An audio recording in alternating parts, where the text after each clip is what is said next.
to leave. So, right before I left, I opened up the Bible at random. And I suppose God wants me to share this story with you. In Isaiah 43, in verse 1, "But now, O Jacob, listen to the Lord who created you. O Israel, the one who formed you says, do not be afraid, for I have ransomed you. I have called you by name. You are mine. When you go through the deep waters, I will be with you. When you go through the rivers of difficulty, you will not drown. When you walk through the fire of oppression, you will not be burned up. The flames will not consume you. For I am the Lord, your God, the Holy One of Israel, your Savior." So, just a little bit about me. I can take you all the way back till I was 12. And in and out of church, parents weren't really consistent with that. I ended up doing sleepovers. Be careful when your kids are spending the night over at other people's houses. Back in my day, it was normal to play around with the Ouija board and the other activities of that. What that did, I didn't know it at the time, that was opening the door for that to come into my house. And I ended up becoming tormented by that. My aunt told my mom, this stuff is real. It's not just made for the movies, but it is real. So I ended up going to a church, and the pastor led me through renouncing all of the evil that had come through, because I would go home and I would make Ouija boards, like you can do homemade stuff. I thought it was fascinating. I had no idea what I was opening up.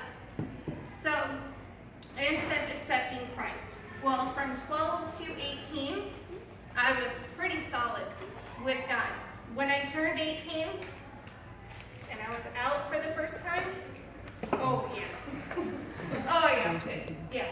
So 18 to 21, if there was something to get in trouble with, get involved with, to do, my lifestyle was I'll try anything once, and I did. And I remember at 21, it's my 21st birthday, and I was standing in a nightclub, and it felt like everything froze on the dance floor. And I felt like God said, are you ready? Are you done playing? You ready to come home? So I went to church that next weekend, and home I came. Life hasn't been easy as a Christian. Not at all. Sometimes we think, oh, I accept Jesus. Woo! It's easy from here. No, truth be told, now you're on the enemy's hit list. That's right. And that's the time to find out, I'm the righteousness of God in Christ Jesus, and no weapon formed against me shall prosper, because now you enlisted in the battle. So, 24, all the women in my church were like, we're praying for God to bring you a husband. Yeah. Ishmael, Isaac. My Ishmael came and I jumped on that. So I was like, oh, he's in church. He's praying. That must be the one. Now I have a whole speaking engagement career built on teaching children and women what to watch out for in domestic violence signals before you are in that situation. But I don't really like to dwell on that, but I will say I am a survivor of domestic violence, and he was not my first one, and I hate to say it, he wasn't even the worst one in my whole dating history as a teenager and everything, but he was the one that ended the cycle. Because the kids and I developed a safe plan, went through RCS, and we got out safely. So, 2006, still married, diagnosed with thyroid cancer. They take out the thyroid. You know how you're supposed to go back in a year for your checkup? I never made it back because that's when the violence at home finally erupted and the kids and I did have to leave. I was kind of in the frame of mind, well, they took out the thyroid, well, that's where the thyroid cancer was, and I went through the iodine radiation. I'm good. Not good. Probably about 2 or 3 months into single parenthood, I was in one of the shelters because we started off with RCS Haven Shelter, then we got moved to their transitional living program. And I'm there, I'm upstairs, I'm working around the clock because now I'm thinking I'm super mama, single mama, which is, that I talk about that too. That just, we cannot do it all. The world wants us that you have to do it all, go get it, make it happen, do this. No, I don't think God has intended it like that, but I sure tried to make it like that. So I'm there, and I'm in my apartment, and one of the counselors is up there, and she's talking to me, and I about passed out right in front of her. And she said, did you ever get your checkup? Have you been to a doctor? I said, oh, no, because I'm fine, because it was thyroid cancer, they took the thyroid out, I'm fine. She was like, you need to go because something doesn't seem right. Well, I went to the doctor, and I had that follow-up scan. Even though no thyroid, guess who still had thyroid cancer? So still to this day, we don't know if it just was remained or if it came back again, because when they did take it out, there are 4 different types of cancers, thyroid cancers you can have. I had 2 of them. And so here I was, single mom and a cancer patient, and again, living in a shelter. Life couldn't get any better. But it was through those times that I saw God from the Bible become the God of Shannon. I'd always believed the Bible, but through that cancer journey, I got to live it. So I would get sicker and sicker, and also didn't know that when you don't have a thyroid, you have to be on Synthroid or you can die. Didn't know that either. So shortly after we found out that I still had thyroid cancer, or that it came back, I was at home one day, and I was cleaning, and I had serious chest pain. They took me to the ER. The head ER doctor walks in, says, have you been on any Synthroid? And I said, no, I didn't know I was supposed to. And he said, it does keep you alive, and by your TSH levels, we can tell you have not been on it. And I said, oh, okay, well, what were my TSH levels? He said 250, and you should be dead. Wow. So, every year, for the next 4 years, I would go for the checkup. I'd be laying on the table, going through the scan, and in my mind, I'm thinking, Jesus, that this one's gonna be cancer-free. And I would get the phone call. I wouldn't even make it out of the hospital parking lot. And my thyroid doctor was on the phone with me, Shannon, pack your bag, you've gotta go in for treatment again. And see, treatment, when you have thyroid cancer, no, you don't have radiation and chemo of the norm. You get put away in isolation for a whole entire week in the hospital. No visitors or anything. Remember, I was a single mom, so I was like, vacation! and the nurses were like, no, honey, we need to get you better so you can understand what a full vacation is. I'm like, oh, you don't understand. Y'all are like bringing me food, and then you're telling people they can't come in. And I'm here by myself. And it gave me time to submerge myself in the Word. And 1 year, and then there was like 2 years in a row, I ended up with the same nurses. So by then, they were used to my like sunshine behavior and everything. And I was blessed with the window side at, I think it was North Bay Hospital. I had room to myself, and I had a big bay window. Well, it was beautiful outside, but I wasn't allowed to go outside. So what I did is I maneuvered the bed up by the window, and I laid down like this.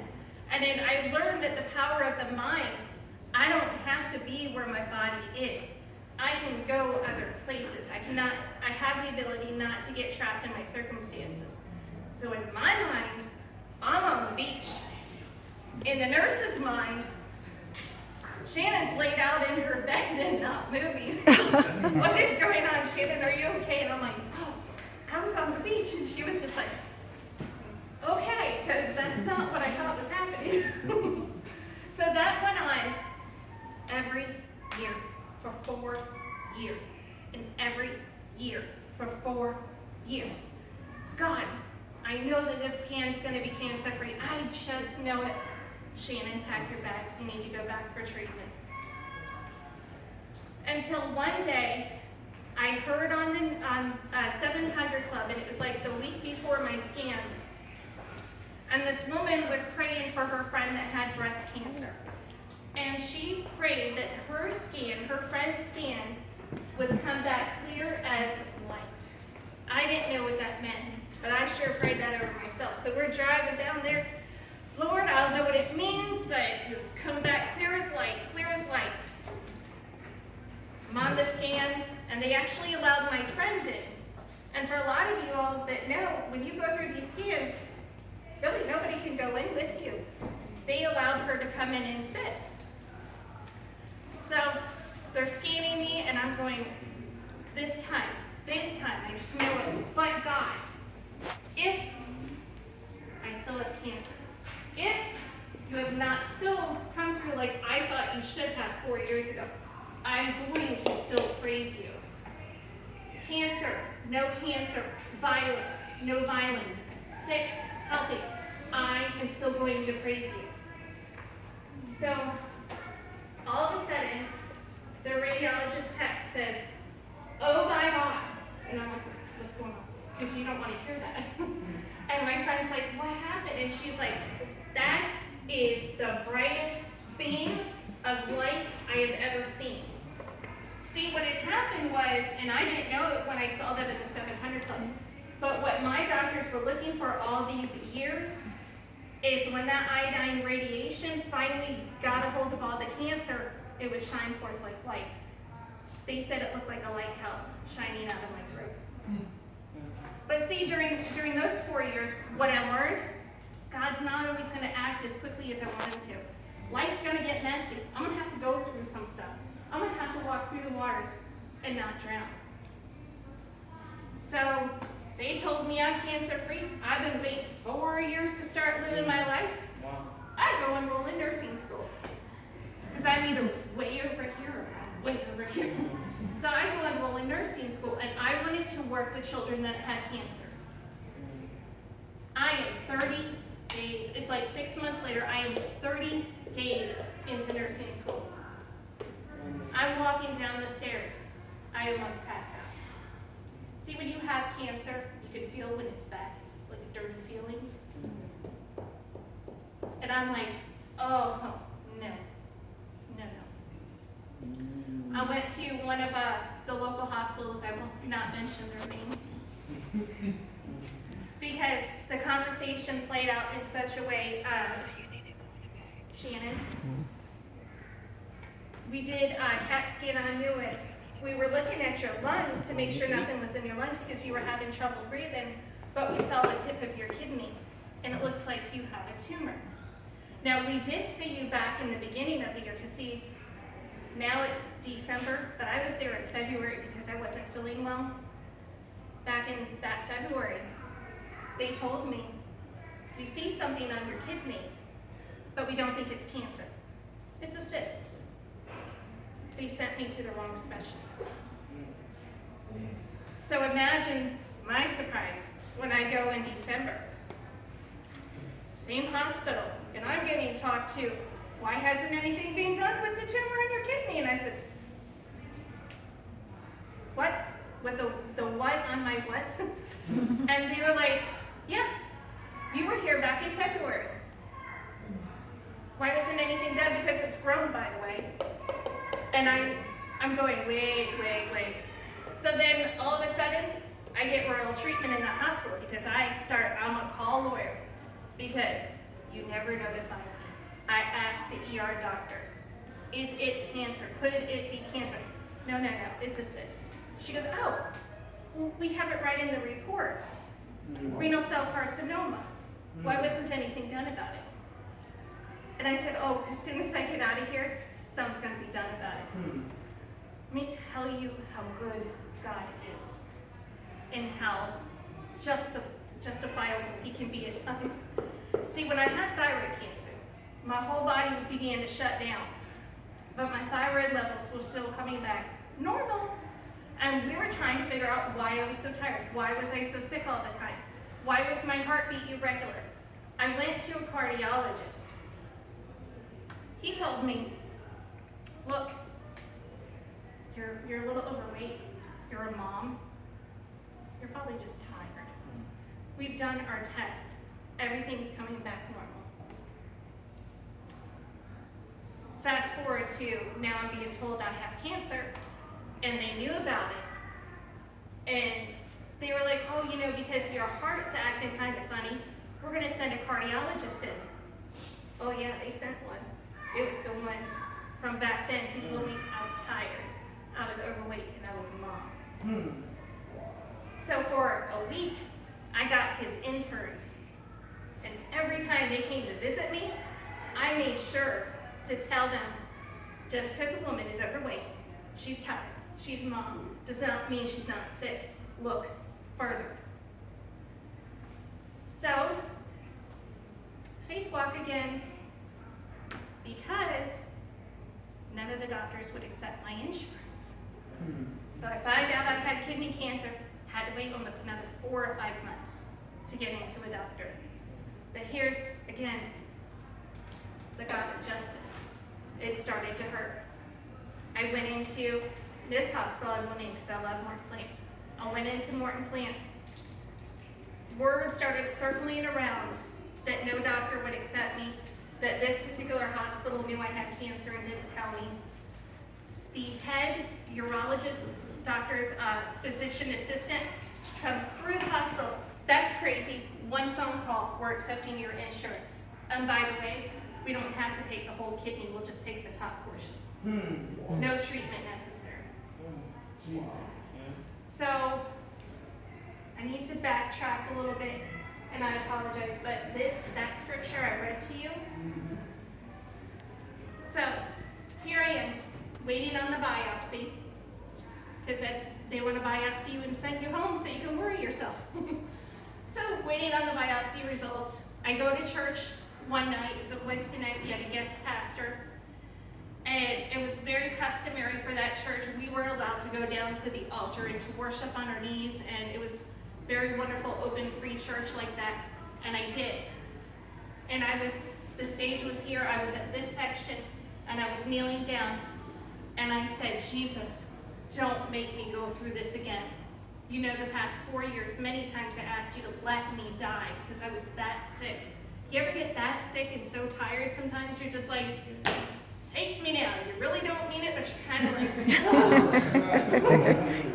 and I was just like, I can't go through that again. I'm so ready to live. I want to live. I want to experience life. And I was going on, and then I started with, Lord, your word says that I'm healed by your stripes. Your word says this, and your word says that. So I just started like mouthing off basically. And all of a sudden this quiet came over my spirit. And I had this vision of Jesus in the garden. Jesus really didn't want to go to the cross at times. And he was in anguish. But he said, if this cup not be removed from me, your will, not my will. So I knew what God was saying at that point. Some of the trials we had to walk through. Not everything is God sent, but it will be God used. So I said, okay, not my will, but your will be done. And I walked back to my seat. Nobody knew that interaction. Everybody was up there praising God. Imagine my surprise when the guest pastor goes right in front of where I was just worshiping. There is somebody here tonight. You just asked God to remove the cup from you. And I'm like, oh no. Oh, I know where this is going. And he said, no. You will learn what it's like to walk through the fire and not get burned. You will learn what it's like to go through the flood and not drown. That's right. You will come out not smelling like smoke. Can't say I was all too thrilled to get that answer, but I knew. So when that test result came back positive, I knew I was walking through the fire and I wasn't gonna burn, and I was going through the river and I wasn't gonna drown, and I was coming out and not smelling like smoke. So what I did, I was like, well, Paul preached to everybody in the jail. Hospital lately has become my jail. So I was witnessing to the nurses. I was talking to the nurses. They would even, and back then, when I was radiated, they have Geiger meters. One even clicked it off and sat down and talked to me on my bed, put herself in danger. So I just share all that to say, I don't know where you are in your cancer journey. I don't know if you're waiting on the doctor's reports. I don't know if you've already got the doctor's report and that's a journey you've already been through and you've come out. I don't know if you're currently in your journey. But what I do know, you'll walk through the fire, you will not drown. You'll go through the water, you will not drown. He's still a God that can heal. Sometimes that healing may be going to be on the other side of the Lord. My dad, in 2014, was diagnosed with cancer, lung cancer, in April. He was gone in May. By the time they caught it, he was at stage 4 because he wouldn't go to the doctor. But when he finally did, the doctor's visits basically began with him getting an x-ray in my not-so-favorite hospital. And the nurse just coming in, hey, looks like you got a very large tumor on your chest. Wasn't even the doctor that wrote the news and just came in like that. But God gifted me with an amazing month with my dad.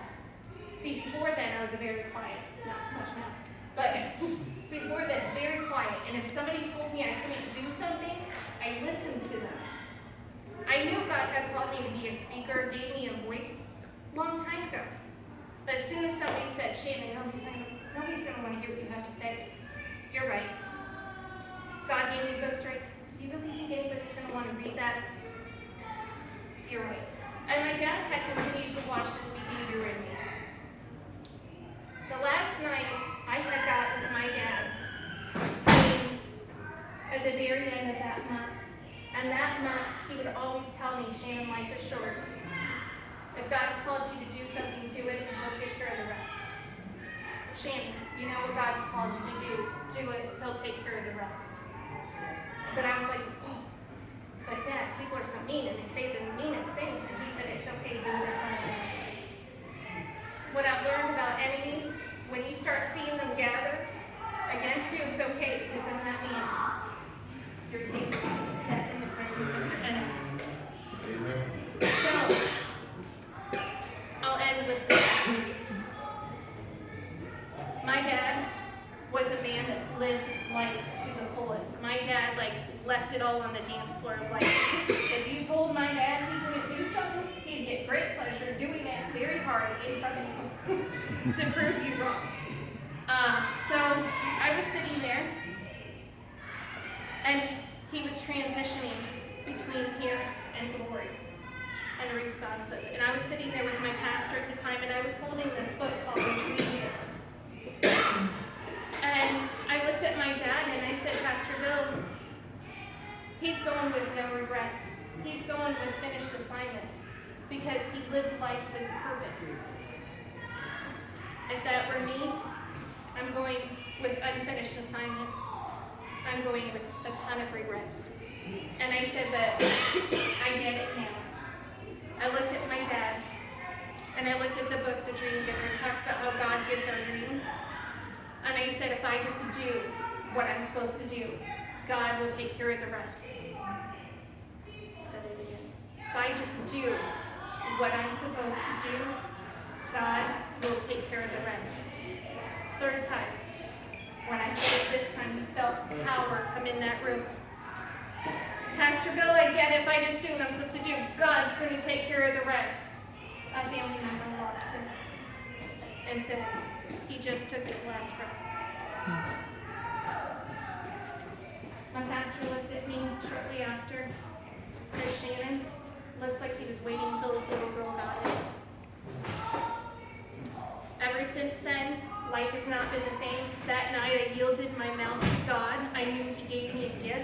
I didn't care, didn't want to listen to me. Here I am. I want to be obedient to you, Lord. I performed his funeral. I've done radio shows. I've done conferences. I don't say that to give myself glory. I say that to give him glory because I was a shy girl, always in the back. Shannon, you can't do that. You're right. Shannon, don't do that. You're right. So, we all survived for a reason. What is our purpose? Kind of one, you know what it is that God's calling you to do, and if you are not doing it, it will not leave you alone. It will chase you down. And if you're allowing what people have to say, if you're allowing your own thoughts to dictate whether or not you're going to be in obedience to God, or you're trying to figure out, oh, if I go into ministry, how am I going to pay for the bills? In the words of my dad, do what God's told you to do. He'll take care of the rest. So I just thank you for having me as your guest tonight, and much love. Thank you for being here.